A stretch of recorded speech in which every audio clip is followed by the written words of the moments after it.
That night in Manhattan, the ballroom was filled with wealthy guests laughing under bright crystal lights.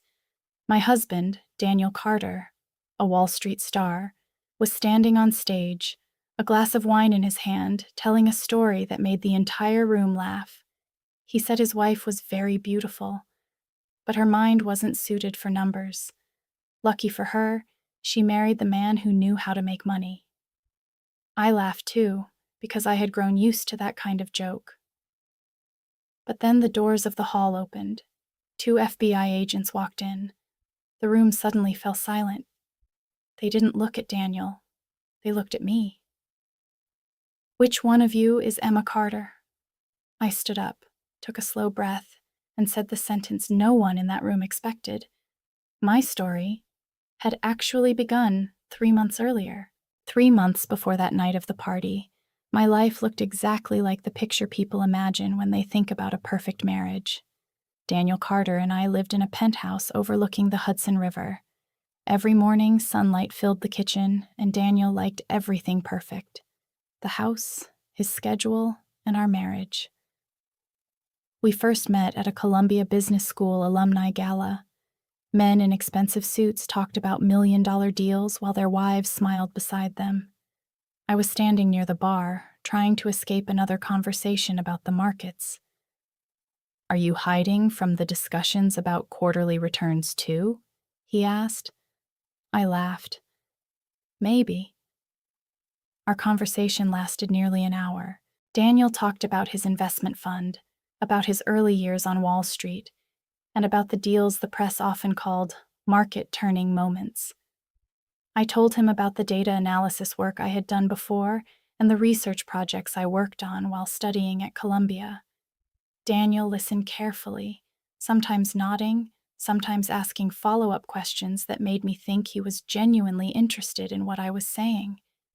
Before leaving the gala, he handed me his business card and said, "Emma, I think we should get coffee sometime, but this time somewhere without anyone talking about hedge funds." I agreed. 1 year later, we were married. In everyone's eyes, it was a perfect marriage. Daniel Carter was the golden boy of finance, the man financial magazines loved putting on their covers. He had the ability to turn an investment into millions of dollars in just a few months, and I was the beautiful, well-mannered wife who knew how to smile at the right moment during charity events and knew when to stay quiet during conversations about money. The first years passed so smoothly that sometimes I thought I was very lucky. We traveled everywhere. Aspen in the winter, Napa Valley in the summer, Paris on our anniversary. Daniel was generous. He bought me my first Range Rover after we married, bought the penthouse we were living in, bought dresses I had previously only seen behind the glass windows of shops on Fifth Avenue. I believed that was love. But there was something I didn't notice at the beginning. Everything Daniel bought for me came with an invisible string attached. At first, the string was very thin, almost impossible to see. But over time, it tightened. One evening, about 8 months after our wedding, I told Daniel I wanted to return to work. Not because we needed money, but simply because I missed the feeling of using my mind. A data analysis company I had worked with before was looking for someone part-time. Daniel was pouring wine when I said that. He paused for a moment, looked at me as if considering something, then smiled. "Emma, you don't need to work," he said gently. "I know," I replied, "but I like that work." Daniel set the wine bottle on the table. "I work enough for both of us. You should enjoy life." I thought it was just a suggestion, but a few days later, when I mentioned it again, Daniel's tone was no longer gentle. He said he didn't want his wife chasing small jobs. He said I deserved a better life than that. I didn't argue further.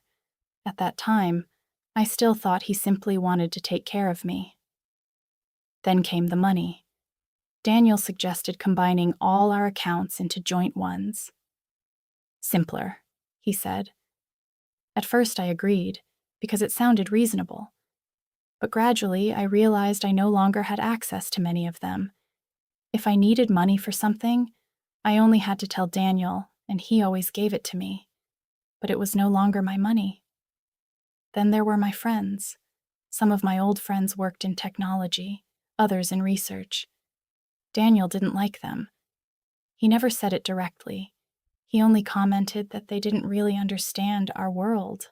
Over time, the meetings became less frequent, not because Daniel forbade me, but because maintaining those relationships became more difficult. In Daniel's parties, I learned to smile and nod at the right moments. Once, at a dinner with his partners, someone asked what I used to do.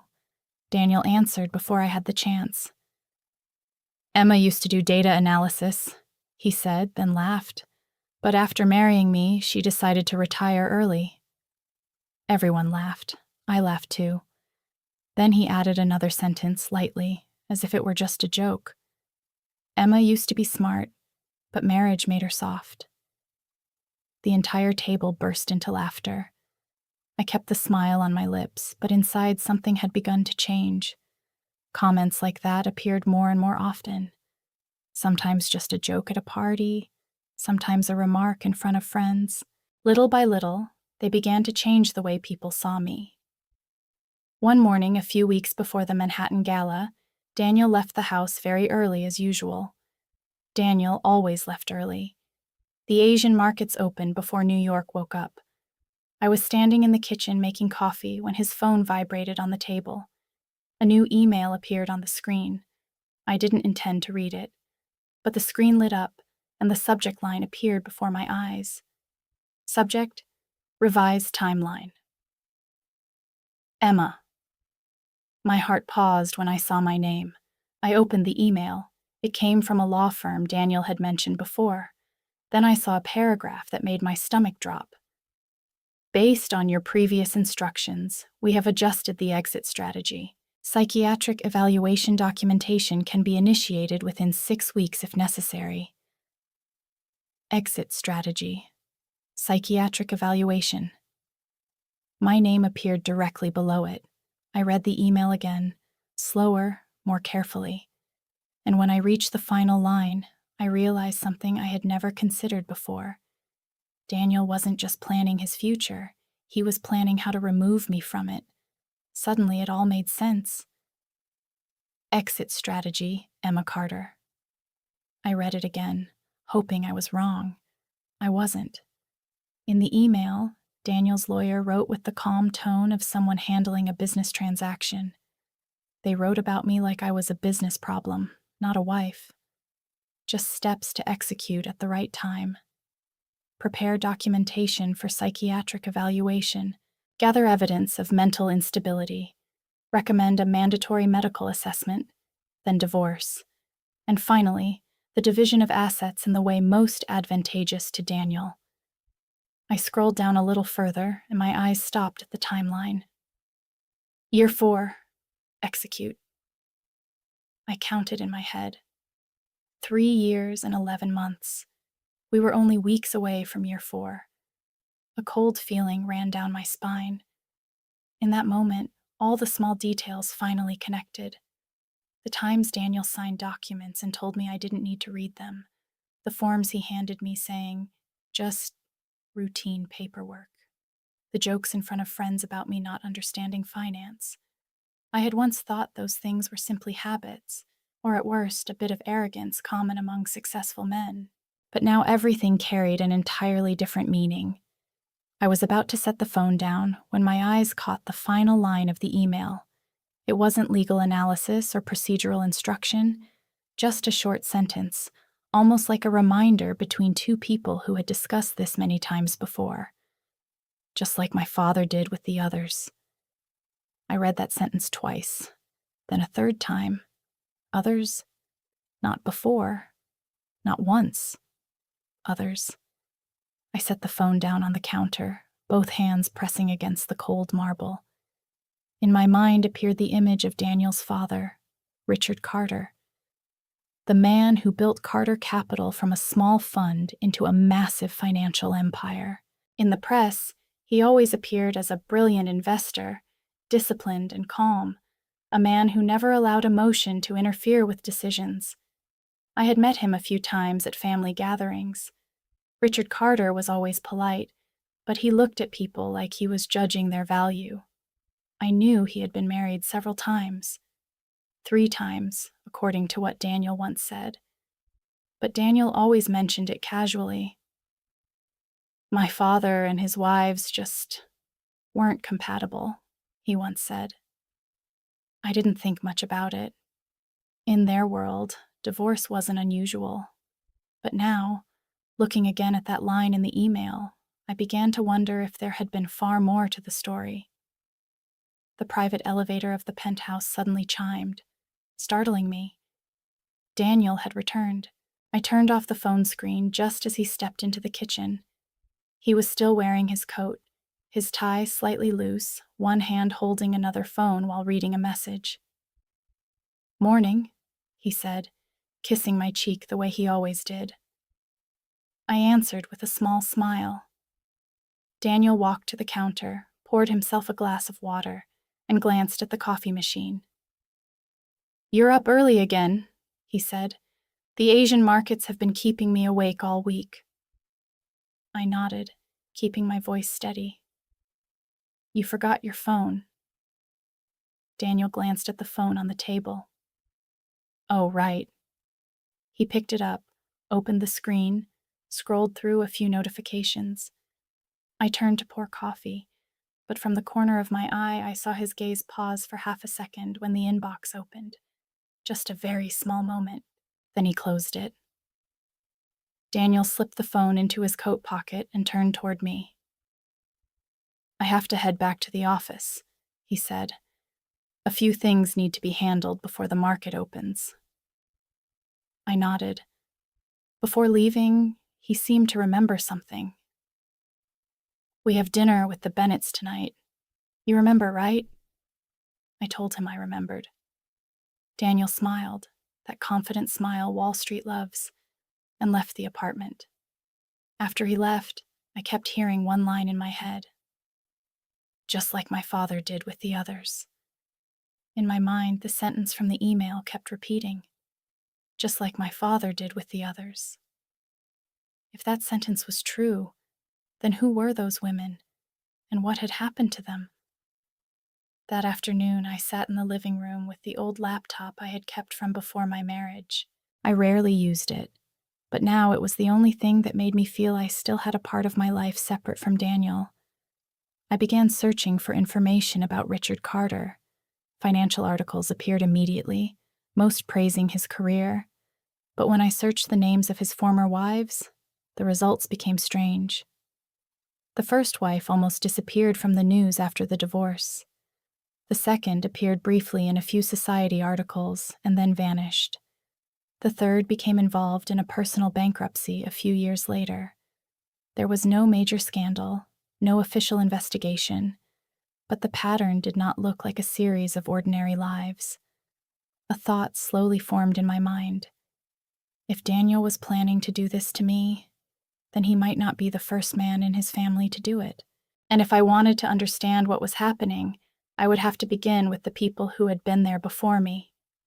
The first person I thought of was Eleanor Grant, the longtime secretary of the Carter family. She had worked for Richard Carter decades ago and later moved to assist Daniel. At every company party, she stood quietly in the background, almost invisible among powerful men. A woman in her 60s, silver hair tied neatly back, her voice soft but clear.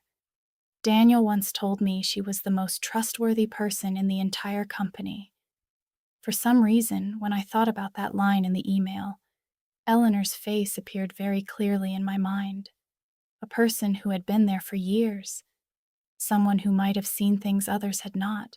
That evening, as I was preparing to leave for dinner with the Bennetts, my phone vibrated. A message from an unknown number. I opened it. Only one short line appeared.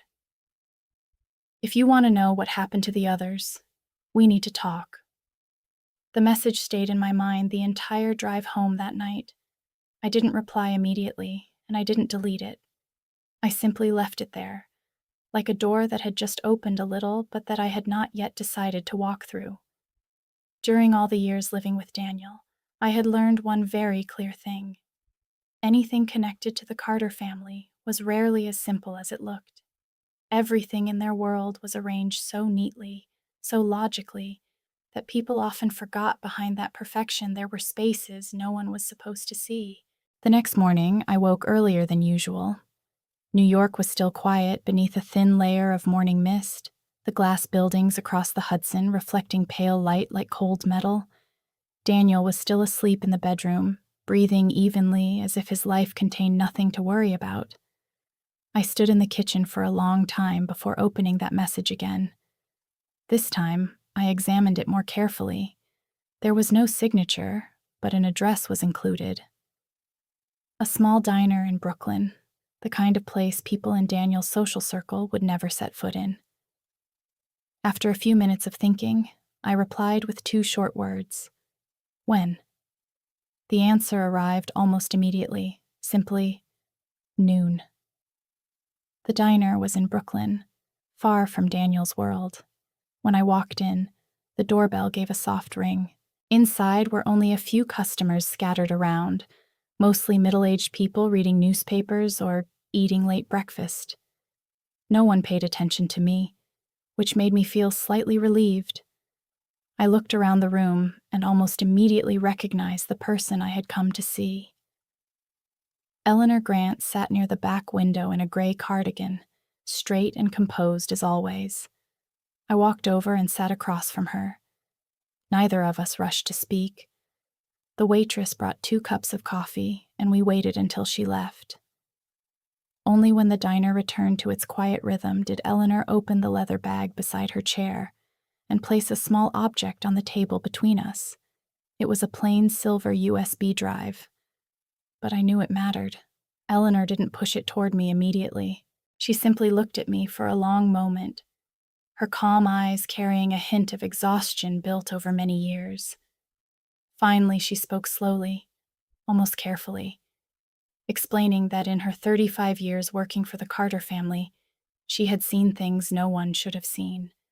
Things the press never reported, things lawyers erased from records, and things the women in that family usually understood only when it was far too late. I didn't touch the USB at first. Part of me still wanted to believe this was all a misunderstanding, that the email I had read was only a legal exchange taken out of context. But as Eleanor began talking about the women before me, that feeling slowly faded. The first was Elena Carter, Richard Carter's first wife.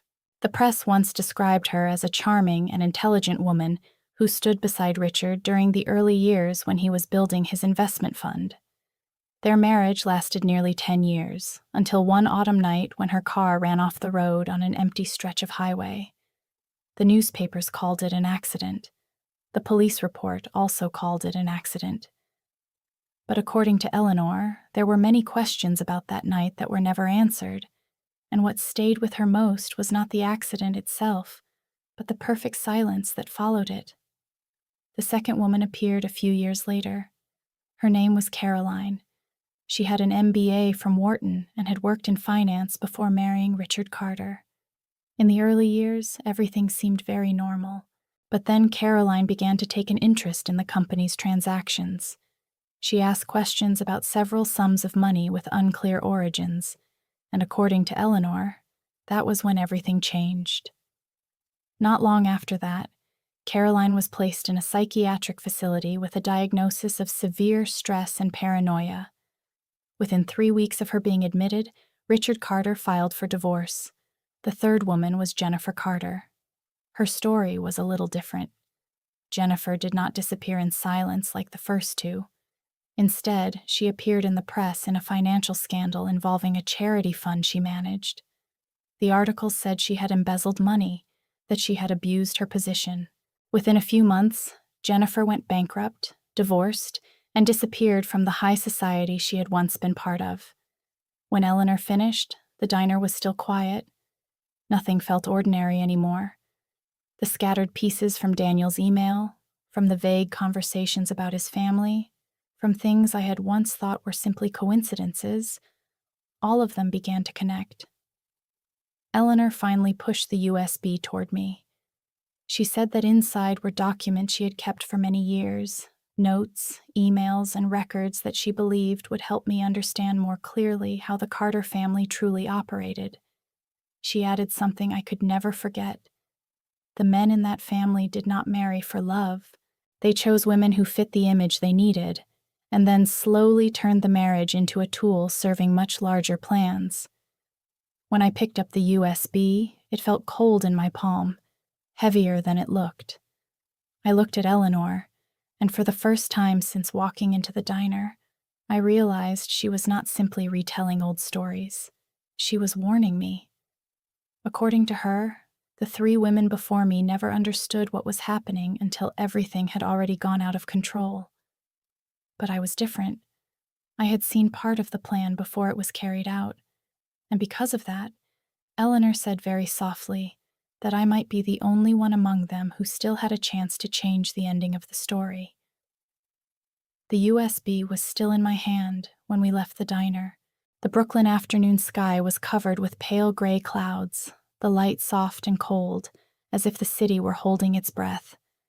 Eleanor did not rush to stand up. She paid the bill, slowly put her cardigan back on, and walked outside with me as if this had been nothing more than an ordinary meeting between two acquaintances. But I knew my life had changed the moment I took that USB. We stood on the sidewalk for a few minutes before saying goodbye.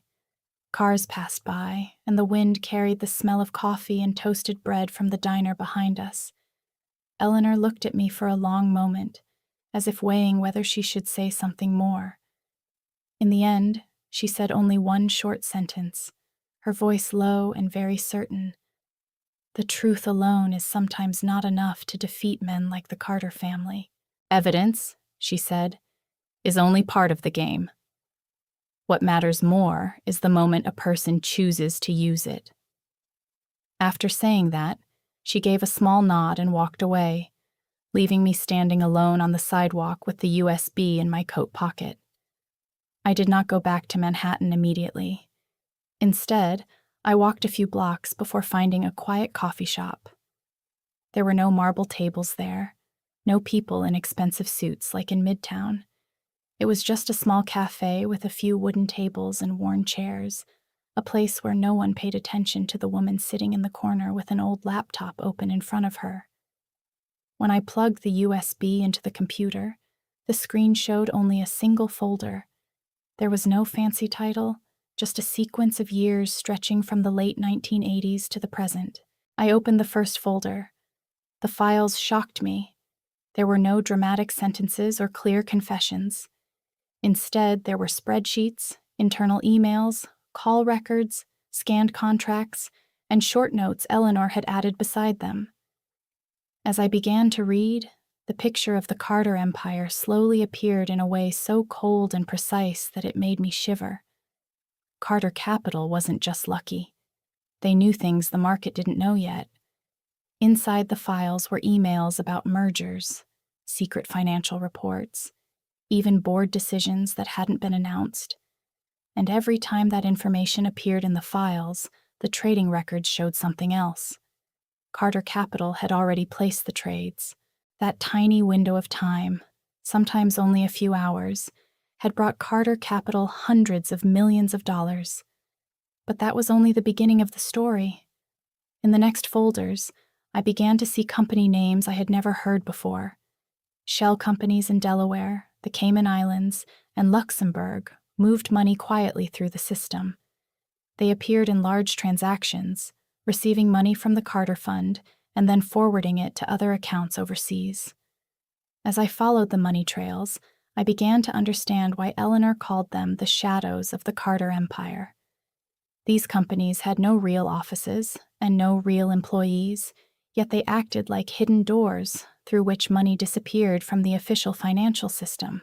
Sometimes, among those financial records, Eleanor had left short notes. Her handwriting was neat and precise, just like the way she spoke. One note beside a scanned consulting contract in the Bahamas simply said that the money had been transferred to a state senator 3 months before a new corporate tax bill was passed. Another note beside an email exchange with a European bank explained that this was how Carter Capital kept money overseas, before bringing it back into the United States market under the name of a different fund. I sat in front of the screen for a very long time. The numbers, the emails, and the notes connected into a network so dense that it almost made it hard to breathe. But the worst part wasn't the money, it was the folders on the wives. Inside each folder bearing a woman's name, Eleanor had saved small pieces of information: copies of prenuptial agreements, emails between the Carter family's lawyers, notes about private meetings with psychiatrists, and sometimes excerpts from newspaper articles I had never noticed before. When everything was placed together, a pattern began to appear. The women who entered the Carter family all shared something in common. They were intelligent enough to make the marriage appear convincing to society, but they did not have enough financial power to protect themselves if everything collapsed. In one of her notes, Eleanor wrote clearly that marriage for the Carter family was not a love story. It was a structure. The women were chosen carefully and pulled into a life that looked perfect from the outside. But at the same time, they were slowly separated from real resources, financial access, independent relationships, and sometimes even their own reputations. When a wife began asking questions, the structure reacted quickly. A scandal, a psychological diagnosis, or a divorce prepared long in advance. After that, everything returned to order again. I sat quietly in front of the screen, looking at the folders named after the 3 women before me. What I felt in that moment was difficult to describe. It was not only fear, it was also a sudden clarity. Small memories from my marriage with Daniel began appearing in my mind: the times he signed papers for me, the bank accounts I could no longer access, the jokes about how I did not need to understand too much about his work. Before, I thought that was simply Daniel's personality. Now I understood that it was part of a system his family had perfected for decades. When I left the coffee shop, night had already fallen. Manhattan across the river was glowing with light, like a giant stage where everything always looks perfect from a distance. I stood on the sidewalk for a moment, the USB still in my coat pocket. What I had just read was not only the history of the Carter family, it was also a map of what could happen to me. That night when I returned to the penthouse, Daniel was already home. He was standing in the living room with his phone pressed to his ear, his voice calm and confident as always. He nodded when he saw me enter, signaling that the call would end in a few minutes. I set my bag down on the table and walked into the kitchen, poured myself a glass of water, and tried to keep every movement normal. When Daniel ended the call, he walked into the kitchen and kissed my forehead lightly, just like he always did. He asked how my day had been. I told him I had taken a short walk in Brooklyn and found a new coffee shop. Daniel smiled and said I should go out more often, that life in New York was too beautiful to spend entirely inside the apartment. His voice sounded so natural that if I had not known what was inside that USB, I might have believed our marriage was still perfectly normal. That night, I stayed awake for a long time. What Eleanor had said kept echoing in my mind. Evidence, she had said, is not enough by itself to destroy men like the Carters. People like them are used to dealing with lawyers, the press, and anyone who tries to challenge them. The real question is not whether you have evidence. The real question is knowing exactly when to use it. And for the first time since reading Daniel's email, I began to think about everything in a different way. Not just how to survive this marriage, but how to prepare for the moment when everything would finally have to change. The days that followed felt strangely normal. On the surface, my life with Daniel continued exactly as before. In the mornings, we drank coffee in the bright kitchen filled with sunlight. In the evenings, we appeared at charity events or dinners with friends from the financial world. Daniel continued talking about the markets, about new deals, about plans to expand his investment fund. I listened and occasionally smiled at the right moment. From the outside, no one could have guessed that inside my mind, another plan had begun quietly taking shape. After meeting Eleanor, I understood that time was not on my side. What Daniel and his lawyers were preparing could happen at any moment in the coming months. But more importantly, I had learned a rule Eleanor repeated before leaving the diner that day. People like the Carters only lose when they stop controlling the story. And to do that, someone must prepare long before the moment arrives. I started with the smallest thing: money. Our bank accounts had been structured in a way Daniel believed was very clever. Most of his assets were tied up in funds and investment companies, but the accounts used for everyday spending were in both our names. On paper, everything looked shared. In reality, Daniel controlled almost all the money. He always said it was simply a more efficient system because his work involved large financial transactions. I had never argued with him about that. Now I began looking at it differently. I did not withdraw money suddenly. That would have caught Daniel's attention immediately. Instead, I started with small amounts, expenses that a wife in my position could easily explain. A new chair for the living room, a few pieces of furniture I said I wanted to try in the apartment. Daniel did not even look closely at those purchases. For him, numbers of a few $1,000s on a bank statement were details far too small to matter.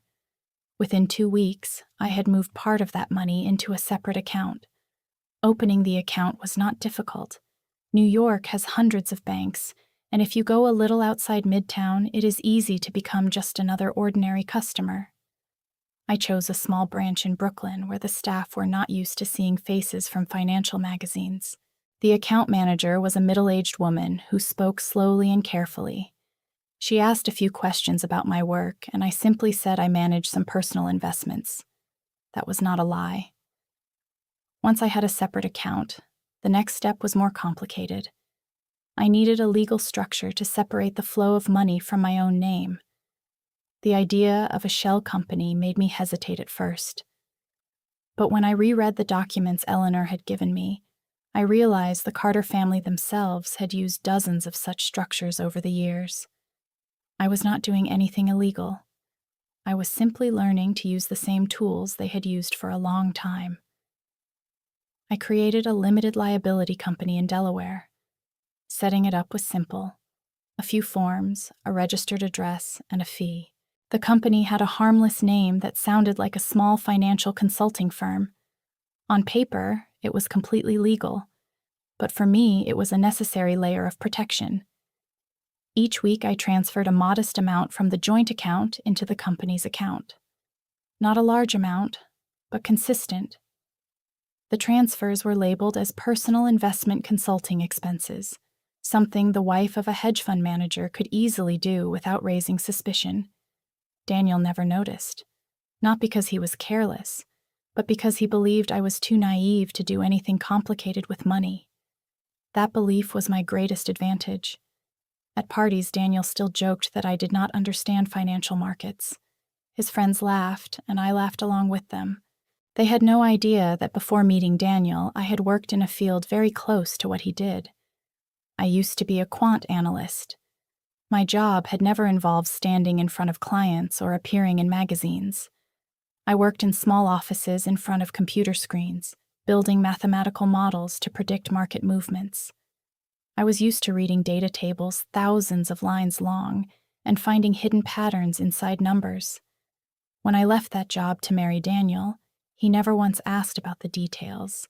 He simply said it was good that I would no longer have to work so hard. I never corrected him. Now those skills returned naturally. In the evenings, while Daniel sat in his office surrounded by trading screens, I sat in the living room with my laptop. I began copying everything I could access: Daniel's emails, trading records stored on the home server, documents he sometimes sent home to review before meetings. I did not take anything away. I only copied. A small hard drive hidden in a drawer became the place where I stored everything. Every time I finished copying something, I checked carefully to ensure no trace had been left behind.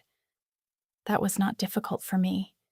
Years of data analysis had taught me how to move through information systems without drawing attention. Sometimes Daniel would walk through the living room and ask what I was doing. Looking for a few small investment ideas, I would say. He would laugh. Just don't let those stock apps give you a headache, he would joke before returning to his office. Moments like that always gave me a strange feeling. Clarity. Daniel had no idea that the woman he believed understood nothing about finance was sitting only a few yards away, reading every transaction he made. 6 weeks passed faster than I expected. Every day my plan moved forward a little. The private account grew steadily, the Delaware company operated quietly on paper, and the hard drive in my desk drawer held more information than I had ever imagined needing. What surprised me most was that Daniel suspected nothing. He still believed everything in our marriage remained completely under his control. And in many ways, he still controlled most of his world. He simply did not realize that during those 6 weeks, that world had already begun changing in a very quiet way. Those weeks of quiet preparation slowly trained me to live in a strange state. 2 lives existing at the same time, while no one around me noticed. By day, I was still Emma Carter. By night, I copied emails, reviewed data, and read every trade Daniel thought only he understood. Doing that made me pay closer attention to everything around me. Small conversations at dinner, quick glances exchanged between Daniel's partners, casual remarks that seemed meaningless but carried weight when placed in the right context.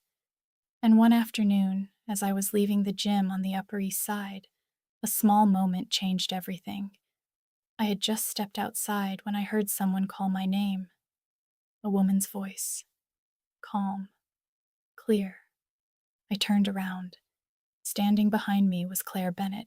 Claire is the wife of Andrew Bennett, one of Daniel's longtime partners at Carter Capital. At company events, she had always caught my attention, even though she rarely tried to attract attention from anyone. There was something about her that felt different from the other women in the room. While many of them liked talking about charity events or winter vacations, Claire usually stood slightly apart, watching everything with a quiet calm. At the time, I thought that was simply her personality. Now I realize something else. Claire had the same habit I had developed over the past weeks. She watched quietly, like someone already thinking one step ahead. Claire stepped closer to me, a faint smile on her lips, but her eyes were completely serious. We exchanged a few polite greetings, yet I could immediately sense that she had not stopped me just to talk about the weather or some upcoming party. She asked if I had a few minutes, then suggested we walk for a bit. The calm way she spoke made it almost impossible for me to refuse. We turned onto a quieter street where the noise of traffic faded and small shops replaced the office buildings. Claire chose a small cafe on the corner, a place where people from Daniel's world rarely went. Inside, the atmosphere was warm and simple, soft yellow light reflecting off old wooden tables. When we sat down, Claire ordered tea while I ordered coffee, and the two of us stayed silent for a few seconds before she began speaking. Claire did not circle around the subject. She looked directly at me and said that Daniel was not the only person in this city making plans for his future. At first, the sentence sounded vague, but the way she said it made me understand she was not talking only about business. In her eyes was the kind of certainty someone has when they have known something for a long time and have finally decided to say it out loud. After a few minutes of silence, Claire took a thin envelope out of her handbag and placed it on the table between us. Inside were several printed emails and copies of flight schedules. As I read them, the name Victoria Hale appeared again and again. The moment I saw that name, I understood why Claire had chosen to meet me here instead of speaking somewhere public. Victoria Hale is the daughter of a senator who holds enormous influence on the state's Financial Oversight Committee. She often appears at political events and major fundraising galas, and the Hale family name is almost always connected to discussions of power and influence in Washington. The emails in front of me showed that Daniel had met Victoria several times in the past few months, meetings he had never once mentioned at home. Flights, private dinners, exclusive events, everything arranged with the same precision Daniel usually reserved for important deals. Claire explained calmly that this relationship was not about romance. Daniel was not the kind of man who made big decisions based on emotion. What he was doing was a strategic move. With the state's financial committee preparing to review certain activities of large investment funds, becoming the son-in-law of a senator could give Daniel a level of political protection that very few hedge fund managers ever receive. By the time Claire finished that sentence, the pieces in my mind had already begun falling into place. If Daniel was preparing for a new marriage that could shield him from future investigations, then the next step in his plan was already obvious. Divorce. Claire did not need to say the word. We both understood it. What surprised me was not the information about Victoria, but the reason Claire had decided to bring it to me. She explained that within Carter Capital, Daniel was not the only one betting on the future of the fund. Her husband, Andrew Bennett, along with several other partners, also held large stakes in the company. But when Daniel began moving in his own direction, not everyone felt safe anymore. Claire said that if Daniel's plan succeeded, he would control the entire narrative. A clean divorce, a new marriage into the Hale family, and a political protection network strong enough to make any investigation meaningless. In that version of the future, the other partners in the firm, including Andrew Bennett, would become little more than supporting characters. She said this without anger, with a calmness that made it clear she had thought about this decision for a long time before coming to see me. In her mind, this was not an emotional conversation between two betrayed women. It was calculation. If Daniel won, everyone else inside that circle would lose control of the story. We remained in the cafe for quite a while after that. There were no dramatic promises and no grand plans spoken at that moment. But in the silence between us, I realized something I had never considered a few weeks earlier. Until now, I had believed I was fighting alone. But Claire Bennett, with her calm eyes and the thin envelope on the table, had just shown me that the game Daniel was playing involved far more players than I had imagined. And for the first time since reading Daniel's email, I began to understand that my plan might not remain a quiet act of defense anymore. After meeting Claire Bennett, I returned to the penthouse overlooking the Hudson River with the strange feeling that I had just stepped into another stage of my life. Before that moment, everything I had done was defensive, gathering data, opening accounts, preparing an exit if everything collapsed. The documents in Eleanor's USB drive, the emails I had quietly copied over the past weeks, and the information Claire had just given me had come together into a complete system.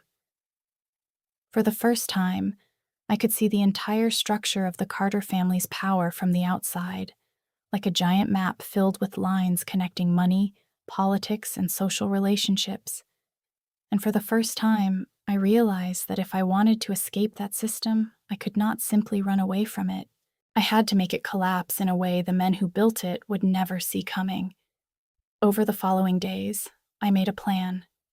Just 3 steps, each aimed at one pillar of Daniel's world: money, alliances, and finally, the empire he and his father had built for decades. The first step was money. Carter Capital survived on enormous numbers, but like every financial institution, it still depended on very specific cash flows at very specific moments. I had seen that while reading Daniel's trading reports. Much of his wealth sat in long-term investments, but the daily trading positions depended on a certain level of liquidity to maintain market exposure. A small disruption in that flow could shake the entire structure. Inside our joint bank accounts, I had the legal right to withdraw money. On paper, it was simply the normal financial right of a wife in a marriage. Daniel had never worried about it because he believed I would never understand finance well enough to do anything significant with it. That belief made the first step possible. I did not withdraw the money suddenly. In the first few days, I transferred moderate amounts into the Delaware company I had created earlier. Everything was documented clearly as personal investment expenses, completely legal and nothing unusual on a bank statement. But during the second week, when I was certain Daniel had not noticed the small movements, I made the most important move. I withdrew half of the money in our joint account. Not money belonging to Carter Capital, not investors' funds, only the portion the law defined as marital property. I sat in front of my laptop, staring at the number displayed on the bank account screen. I pressed confirm. No alarms, no warnings. Just a short message confirming that the transfer had been completed. But I knew it would not remain quiet for long. Daniel discovered it late that afternoon. I was sitting in the living room when I heard his office door open harder than usual. Daniel stepped out with his phone in his hand, his face tense in a way I had never seen before. He asked if I knew what had happened to the bank account. I looked at him with just enough surprise and said that I had only moved some money into a personal investment, something we occasionally did. Daniel watched me for a few seconds. In his eyes, there was a fast calculation, the same look he had when evaluating a trade in the market. Finally, he nodded and said he would check with the bank. But I knew what was happening behind those phone calls. When the liquidity in the account dropped sharply, the financial positions Daniel was holding lost their margin cushion. Banks and brokerage firms do not care about family stories. They care about numbers. And when those numbers change, the system reacts immediately. The following day, Daniel received the first call from one of his brokerage firms.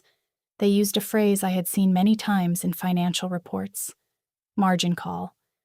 It meant Daniel needed cash fast, or the market would force his positions closed. Without additional funds, the positions would be forced to close at market price. I said nothing when Daniel walked through the living room with his phone pressed to his ear, his face tight with tension.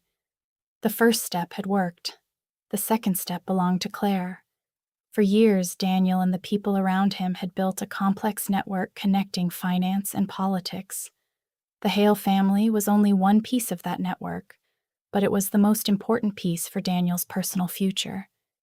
If he married Victoria Hale, he would gain political protection that very few hedge fund managers ever achieved. Claire understood that better than anyone. 1 week after our meeting, Claire sent an anonymous email to Senator Hale's office.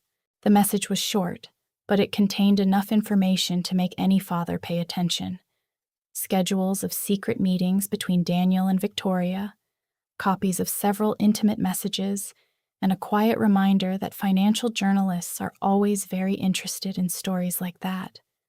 The scandal did not explode immediately, but the first signs appeared quickly. Victoria suddenly disappeared from public events for several weeks. A few small articles began mentioning the close relationship between a senator's daughter and a hedge fund manager in New York. Daniel never discussed it with me, but I noticed he spent far more time in his office, and his voice sounded sharper during phone calls. The alliance he had been building was beginning to crack, but the third step was the most important.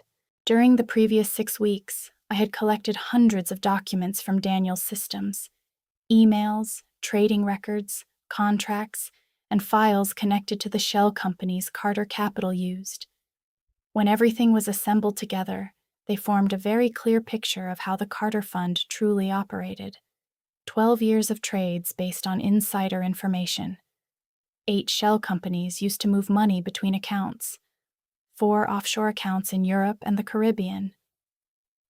None of it was speculation. It was data. It took me almost 2 days to organize everything into a complete report.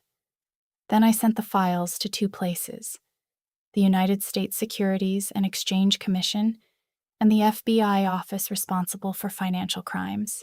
There were no dramatic accusations in my email, only documents, data, and a brief summary explaining how the transactions connected. When I pressed send, I did not feel victory. I did not feel fear. Only a strange calm, like someone finally setting down a burden they had carried for far too long. But the most surprising part of the story was not Daniel's reaction. The real twist began only a few days later. The days after I sent the files passed with a strange feeling, like when a storm is approaching but the sky has not yet changed color. On the surface, life between Daniel and me continued with its familiar routines. He still left the apartment early and returned late, his phone constantly pressed to his ear during calls I could not quite hear. Yet something in the air had shifted. I could see it in the way Daniel moved through the living room more quickly than usual, in the way he read emails with tense eyes and closed his laptop the moment I entered the room. The Carter empire had always run smoothly like a perfectly engineered machine. Now that machine had begun making small sounds only those standing very close could hear. 3 days after sending the files, I decided to leave the penthouse for a while. Not because I was afraid, but because I knew Daniel was beginning to realize something was wrong. In his world, when control begins to slip, the first instinct is always to find out who caused it. I booked a room at the Ritz in Midtown, a place familiar enough not to raise questions, but distant enough for me to observe everything from the outside. That evening, I sat alone at the hotel bar. Warm golden light reflected off the polished wood counter, and a soft piano played in the corner of the room, giving the space an almost artificial sense of calm. I ordered a glass of champagne, not to celebrate anything, but simply to have something in my hand. The television screens above the bar showed financial news, just like every evening in New York. Market numbers rolled across the screen while commentators discussed the movement of technology stocks. Everything looked completely normal. I had almost forgotten I was waiting for something to happen when the main door of the bar opened. I did not even need to turn around to know who had just entered. When Daniel Carter walked in, people always looked up. He stopped a few steps away from me, still wearing his coat, his face more tense than I had ever seen before. When I turned toward him, we remained silent for a few seconds. In that moment, I realized Daniel understood part of the story. Not all of it, but enough to know what was happening to him was not an accident. He pulled out the chair beside me and sat down without asking. The bartender approached, but Daniel simply shook his head. He stared at me. "You think you destroyed me?" Daniel finally said, his voice low but clear. The question was not the explosive accusation I had imagined. It sounded more like a calculation he was working through in his mind. And I was the final variable. I looked at him and said, "No," I said slowly. "I just stopped protecting you." Daniel studied me for a few seconds longer, as if testing whether my answer was serious. For years he had believed I did not understand his world deeply enough to ever become a threat. But now his eyes had changed. For the first time, he was looking at me like an opponent. "You don't understand what you've done, Emma," he said. I did not answer immediately. Instead, I turned toward the television screen above the bar. The financial program had just ended, and the evening news was beginning. At first, I barely paid attention. Then a red banner appeared on the screen. Breaking news. And the anchor's voice suddenly grew tense. The entire bar gradually fell silent as the image shifted to a large mansion in the suburbs. I recognized the place immediately. It was Richard Carter's house. The news anchor said that federal agents had arrived at Richard Carter's home early that same morning with an arrest warrant related to a financial investigation that had lasted for years. The footage, shot from a distance, showed black vehicles parked outside the gate and agents wearing jackets marked FBI coming out of the house carrying large boxes of documents. I didn't need to look at Daniel to know he was staring at the screen. The anchor went on to say that Carter Capital, one of New York's major investment funds, had had all of its accounts frozen, while authorities investigated allegations of insider trading and international money laundering. In the bar, a few people started whispering to one another, but for me, every sound seemed to grow very far away. Daniel said nothing for several long seconds. When he finally spoke, his voice was so low that it was almost as if only I could hear it. You ruined everything. I turned to look at him. In the yellow light of the bar, Daniel's face looked more exhausted than I had ever seen it. Gone was the familiar confidence of the man who always controlled everything around him. All that remained was the slow realization that his world was changing in a way he could not undo. I shook my head slightly. No, I said. You built all of this on lies. Daniel looked at me, his eyes heavy. I turned back to the TV screen once more, where the federal agents were still carrying boxes of files out of Richard Carter's mansion. I just turned on the lights. 1 year later, spring returned to New York, and the trees along Park Avenue had begun turning green again. This city has a particular gift. It keeps moving forward, no matter how many stories have ended inside it. The glass buildings still reflected the morning sunlight, the traffic still flowed through familiar streets, and the people who stepped into subway stations each day still carried private stories no one else knew. I stood by the window of my office on a morning like that, looking down at the street below. My office was small, nothing like the glamorous buildings Daniel used to work in. It was just an old office building, 3 stories of red brick, on a quieter street in Lower Manhattan. But to me, this place held a meaning completely different from any elegant room I had once lived in. A year earlier, when everything had begun to collapse, I hadn't thought much about the future. I had only focused on each step that needed to be taken, each document that had to be sent, each decision that needed to be made at the right time. But time has a strange way of widening a person's vision. Only after the storm passes do people begin to look back and see where they are standing. Daniel's trial took place in late fall that year. The courtroom was packed with reporters and curious onlookers who wanted to witness the downfall of one of the names once considered Wall Street's golden star. I sat in the back row, not to take revenge or to watch him suffer, but simply to close one chapter of my life. Daniel looked very different from the man who had once stood on stage at fundraisers and spoken with near absolute confidence. The months of investigation and trial had stripped away the polished appearance he had once treated as part of his power.